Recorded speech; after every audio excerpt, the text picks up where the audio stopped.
Gregory Keene turns another page of the Dossier on Dumetrius.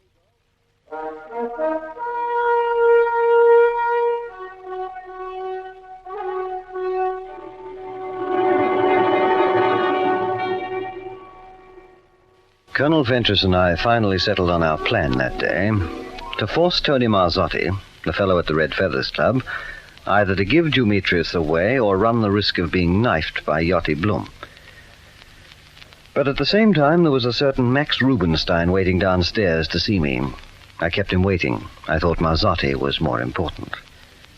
What a lot I didn't know. That Rubenstein had come to our building on the embankment to betray Dumetrius. That Dumetrius had already managed to forestall him. That the devil was looking after his own. By the time Rubenstein was shown up to this room of mine at the end of the long corridor, he had already made up his mind to the course he was going to take.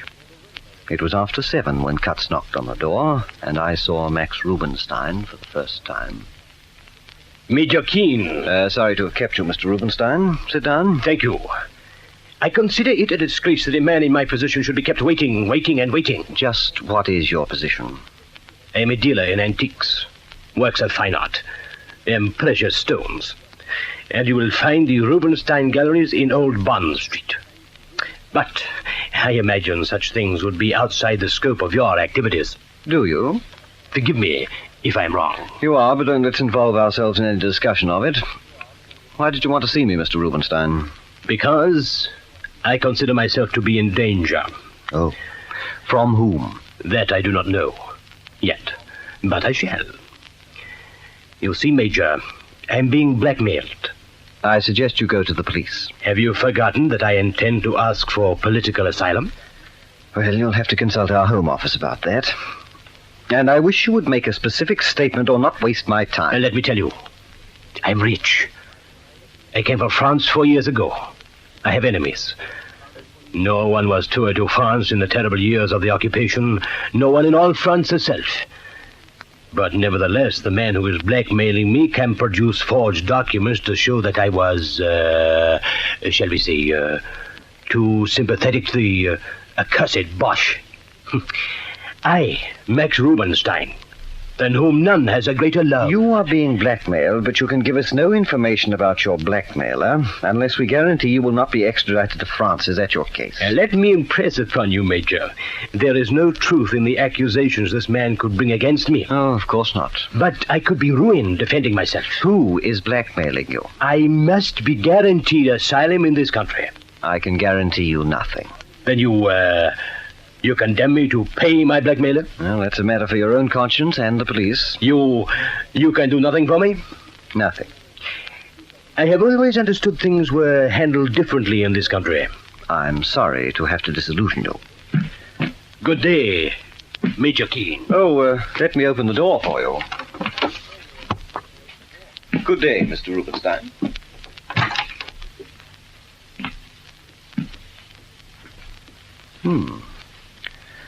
Now, just what was the idea of all that? I think we'd better take a closer look into the affairs of Monsieur Rubenstein. Adams, where's Cutts? Oh, yes, of course. Were you monitoring that interview just now? Good man. You can make a start on it right away. I want you to find out everything you can about Max Rubenstein, an art dealer with galleries in Old Bond Street.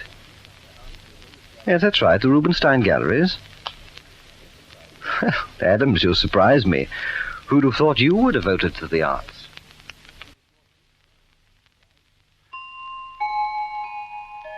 So, after your word with Hayley, you thought it better to return here to your galleries, did you, Rubenstein? I can only say it was very wise of you. Did you actually see Major Keene?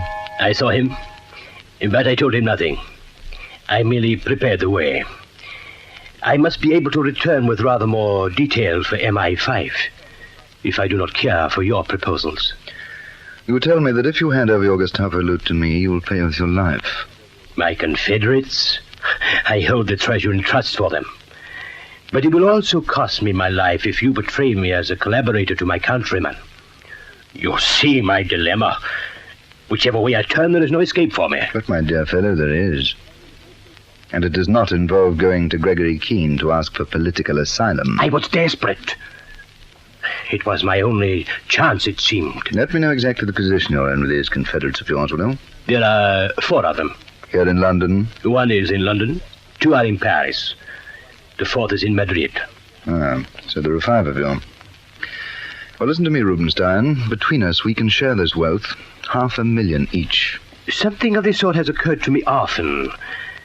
But knowing my Confederates, I have dismissed the thought as impossible. Would it be impossible if you were dead? Kill me, and you will never get the treasure out of my vaults. I've no intention of killing you. You've a house in the country, haven't you? Yes. In a lonely part of Norfolk. If my information is to be relied upon, not 5 miles from your house on the road you normally take when driving to it, there is a deep, disused quarry. Oh, I am flattered by the attention you have been giving me. Suppose my Poles could find a man bearing your general resemblance. Suppose we were to take him in your car to the top of the quarry. Suppose we were to dispose of him in an appropriate manner, spill petrol inside your car, and then push it over the quarry. Yes. It is possible. The body, burned beyond ordinary recognition, would be wearing your clothes, carrying your wallet, cigarette case, and monogrammed watch, and that ring. I would be dead. Being dead, my 4 Confederates could hardly come to London to kill me again. Nor could they question you on the whereabouts of our loot. What guarantees have I that I can trust you? None whatever. But you have this. I am powerless as matters stand at the moment. You can do nothing to get yourself a larger share of the treasure while your Confederates think you're alive. We're in each other's hands, Rubenstein. So we work together for our mutual benefit. Our mutual benefit? You surely don't resent my appearance on the scene, my dear fellow. You should be grateful. Instead of a 5th share, you'll now get half. It will be a pleasure.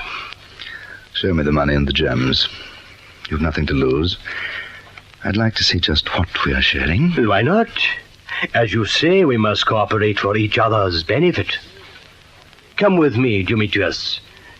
There's something peculiarly fascinating in the actual sight of wealth. Now press that little button on your left. You'll see the bookcase swing on a hinge. If you could only tell me more, Keen. If you're getting closer to Dumetrius. I want you to catch him so terribly. Are you making any headway? Yes, Hedy. We're making some headway. I know I shouldn't ask, but do tell me everything you can, please. I'd like to, but I simply can't. But I don't want you to tell me anything definite. Just if you think you'll catch him in a certain time, and if you're sure of it. Hedy, love me? How can you ask? Then never mention Dumetrius or my work to me again. Never. Not under any circumstances. You will never trust me while he's still free. I know that, don't deny it. And that's why I want him to be caught so passionately. Yes, I can understand that. We'll get him soon, Hedy, and then things will be different. Just wait like a good girl, that's all. Just wait.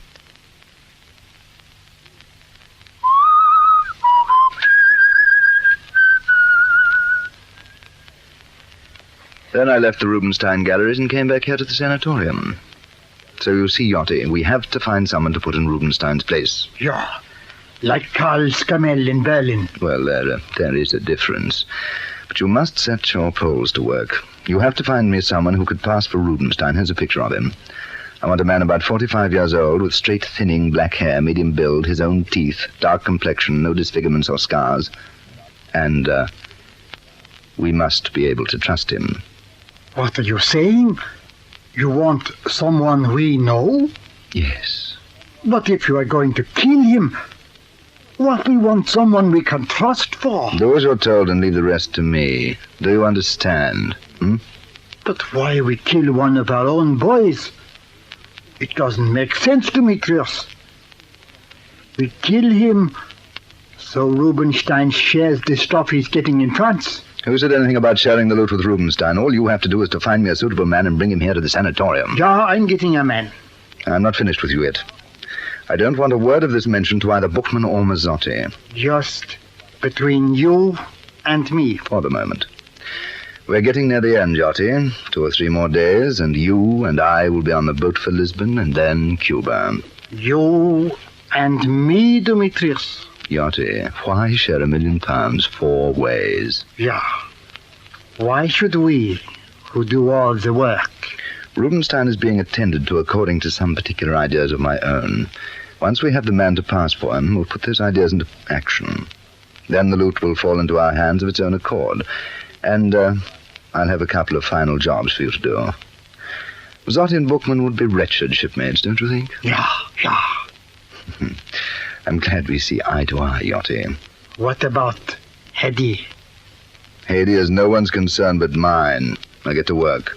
I want our man within 24 hours, Yachty, so get to work on it now. Yeah, I bring someone here soon. He's looking like Rubinstein. Soon, Demetrius. Soon? You're worried about Hedy, are you, Yachty? You should be worrying about yourself. When we get to Cuba, Bookman and Mazzotti will definitely be missing, but who knows? Maybe you'll be missing, too. Yes, I think we'll be able to dispense with even you, Yachty, for half of that £1 million.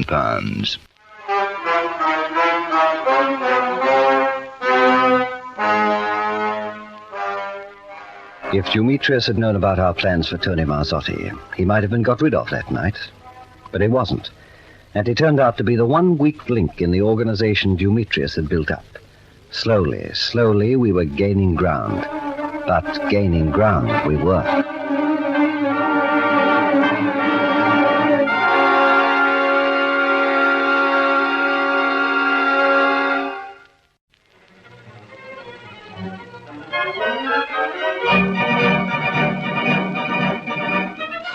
Tony Mazzotti, here's a whisper at the Red Feathers Club in the next chapter in this story of suspense, Dossier on Dumetrius.